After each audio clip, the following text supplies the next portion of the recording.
Hello friends, welcome back to education channel all in one. जैसे कि आप सब जानते हैं कि कल Punjab and Haryana high court में तीन केस की सुनवाई थी। एक केस जो था वो बीएड का केस था, एक एनएस के रिगार्डिंग केस था और एक जो था 5994 के रिगार्डिंग केस था। तो जो 2364 का जो एनएस के रिगार्डिंग केस था उसकी जो वीडियो कल मैंने आपको डाल के बता दी थी कि उसकी जो नेक्स्ट हियरिंग है वो 5 जुलाई को होगी और स्टे जो है वो ब्रेक नहीं हुआ है, जो स्टे है वो कंटिन्यू है। उसके बाद जो बीएड का जो केस था वो भी सेम 5 जुलाई को ही उसकी हियरिंग होगी।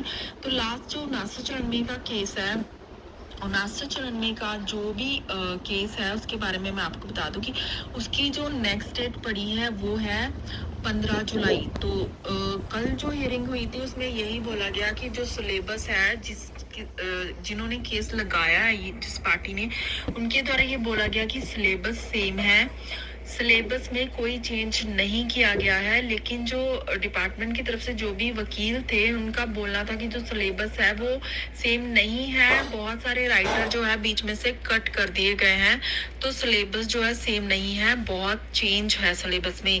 तो जज साहब का कहना था कि एक एफिडेविट बना के दिया जाए डिपार्टमेंट की तरफ से और उसको 15 जुलाई तक का उनको समय दिया गया।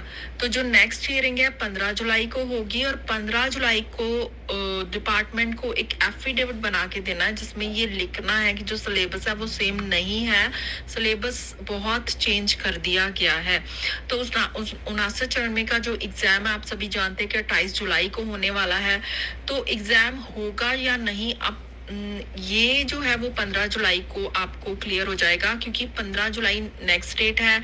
तो अगर एफिडेविट जो है डिपार्टमेंट की तरफ से बनाकर दे दिया जाता है और ये सही होता है तो जो एग्जाम 100% 28 जुलाई को ही होगा। और अगर डिपार्टमेंट के द्वारा एफिडेविट बनाकर 15 जुलाई को नहीं दिया जाता तो हो सकता है कि एग्जाम जो है वो डिले हो जाए, क्योंकि ये केस ही पेपर ए को लगाकर जो है वो लगाया गया है, पेपर ए के रिगार्डिंग ही है, सिलेबस के रिगार्डिंग है। जिन्होंने भी ये केस लगाया है शायद उनको सिलेबस पसंद नहीं है या फिर क्या है, तो उनके द्वारा ये केस लगाया गया है। या फिर तो 15 जुलाई को ये क्लियर हो जाएगा कि पेपर जो है 28 जुलाई को होगा या नहीं। ये सब डिपार्टमेंट के ऊपर डिपेंड करता है कि अब डिपार्टमेंट करता क्या है, एफिडेविट बनाकर देता है या नहीं देता, उसी पर सब जो है वो डिपेंड है। तो बहुत ही बड़ी अपडेट, प्लीज वीडियो को ज्यादा से ज्यादा शेयर कीजिए। Thank you.